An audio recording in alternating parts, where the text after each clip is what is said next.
അല്ലാഹു റസൂൽ പറയുന്നു, ഒരു ഫർള് ചെയ്താൽ 70 ഫർളിന്റെ കൂലി, ഒരു സുന്നത്ത് ചെയ്താൽ ഒരു ഫർളിന്റെ കൂലി. ഇത്ര കൂലിയുള്ള ഒരു മാസം മറ്റൊന്നുണ്ടോ സഹോദരന്മാരെ?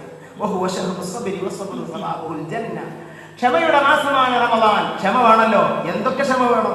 കണ്ണ് സൂക്ഷിക്കണം. ഏത്? പെണ്ണുങ്ങളെ നോക്കലോ, അത് ഹറാമാണ്. അത് ഏതായാലും സൂക്ഷിക്കണം. ചിത്രങ്ങളിലേക്ക്, പൂക്കളിലേക്ക് റമളാൻ ശരീഫിന്റെ പകലിൽ നോക്കാൻ പാടില്ല. ഹറാമൊന്നുമില്ല, ഗുണമില്ല. പൂവൊക്കെ ഇല്ലേ, ചൊറുക്കുള്ള പൂവ്, അതിക്ക് നോക്കരുത്. അത്ര തേക്കുക, അത് പാടില്ല, കറാഹത്താണ്. നല്ല നല്ല മിനുസമുള്ള സാധനം തൊടുക, ഇരിക്കുക, അത് ഗുണമില്ല റമളാൻ ശരീഫിന്റെ പകലിൽ. ഇതൊക്കെ ക്ഷമിക്കട്ടെ. നല്ല സോഫ സെറ്റൊക്കെ ഉണ്ടാവും, അതിനൊക്കെ ഇരിക്കുന്നത് തന്നെ സൂക്ഷിക്കണം എന്നാണ് അയ്മത്ത് പറയുന്നത്. അപ്പൊ അതൊക്കെ സൂക്ഷിക്കാൻ കുറച്ച് പണി തന്നെയാണ്. അതുപോലെ തന്നെ നാവ് സൂക്ഷിക്കണം, കണ്ണ് സൂക്ഷിക്കണം, കാത് സൂക്ഷിക്കണം, മുഴുവനും സൂക്ഷിക്കണം. നല്ല ദഫ് ഗാനങ്ങൾ നമ്മുടെ വീട്ടിലുണ്ടാവും. മറ്റും മുത്തുനബിയെ സംബന്ധിച്ചൊക്കെ. അതൊന്നും റമളാനിന്റെ പകലിൽ ഒരിക്കലും ഓൺ